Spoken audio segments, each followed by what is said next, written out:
नमस्कार दोस्तों, स्वागत है आप सभी का आपके अपने चैनल मोहित गोयल में। तो आज की वीडियो में हम डिस्कस करने वाले हैं क्लास 12 बिजनेस स्टडीज़ के चैप्टर 4 प्लानिंग का बहुत ही इंपॉर्टेंट टॉपिक जिसका नाम है फीचर्स ऑफ प्लानिंग।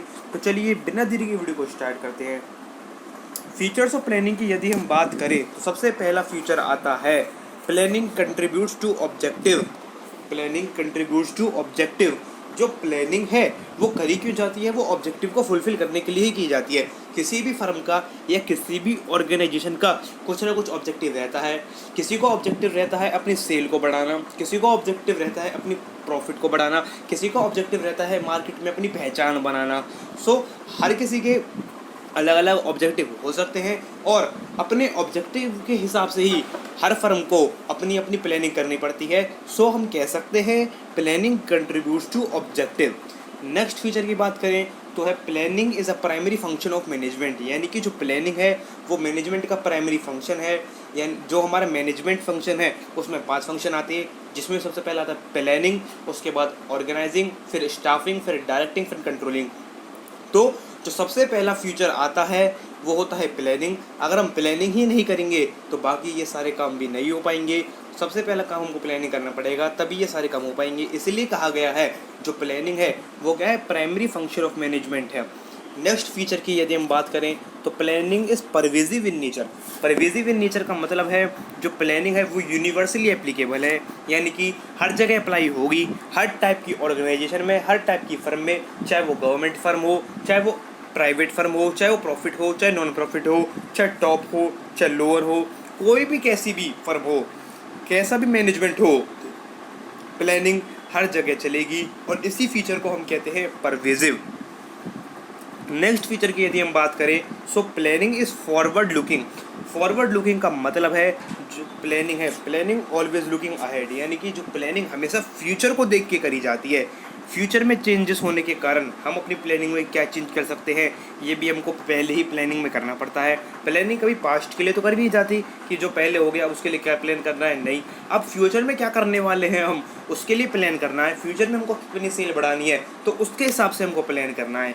तो इसीलिए इस फ्यूचर में कहा गया प्लानिंग इज़ फॉरवर्ड लुकिंग है, यानी कि फ्यूचरिस्टिक है। प्लानिंग फ्यूचर के लिए करी जाती है। नेक्स्ट फीचर की हम बात करें तो planning is continuous process. Planning एक कंटिन्यूस प्रोसेस है, ये नेवर एंडिंग प्रोसेस है।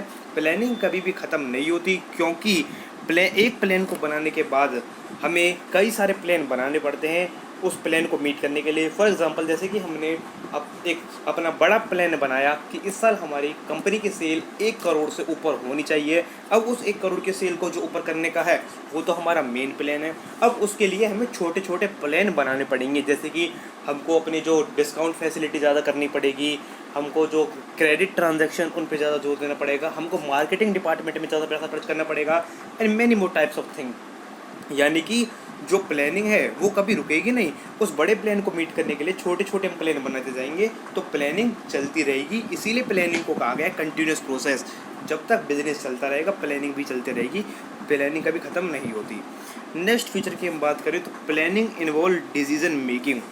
प्लानिंग इन्वॉल्व डिसीजन मेकिंग का मतलब है कि अगर हम किसी चीज़ के बारे में प्लान कर रहे हैं तो उस प्लान को फुलफ़िल करने के लिए हमारे पास बहुत सारे ऑप्शंस हैं। यानी कि हम कह सकते हैं हमारे पास बहुत सारे ऑल्टरनेटिव हैं उस प्लान को फुलफ़िल करने के लिए।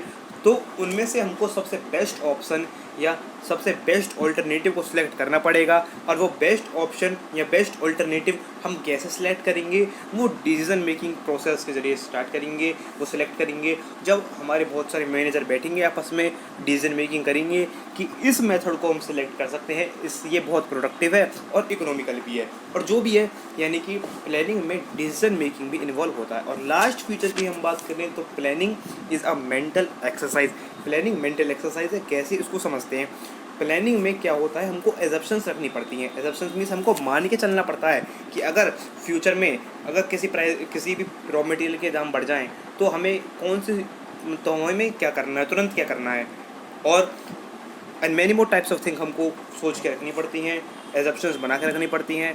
फ्यूचर में कोई भी लॉस हो जाए उसको हमें कैसे मीट करना है, and many more types of thing. So planning mental exercise इसलिए कहा गया है क्योंकि ये एक्सपीरियंस के बेसिस पे करी जाती है। हर कोई प्लानिंग नहीं कर सकता, एक्सपीरियंस्ड मैनेजर ही प्लानिंग प्रोसेस को करते हैं और वो अपनी एजम्पशंस बनाते हैं, कुछ प्रेडिक्शंस करते हैं, कुछ दाव पेच करते हैं और ऐसी बहुत सारी चीज़ें करते हैं। सो ये सब एक समझदार व्यक्ति ही कर सकता है जिसको एक पास्ट एक्सपीरियंस है। तो इसलिए कहा गया है प्लानिंग एक मेंटल एक्सरसाइज, यानी कि इससे हमारी माइंड की एक्सरसाइज भी हो जाती है। तो दोस्तों ये फ्यूचर्स ऑफ प्लानिंग यहाँ पे ख़त्म होता है। अगर आपको वीडियो पसंद आई हो तो वीडियो को लाइक कीजिए और हमारे चैनल को सब्सक्राइब कीजिए। Thanks for watching the video.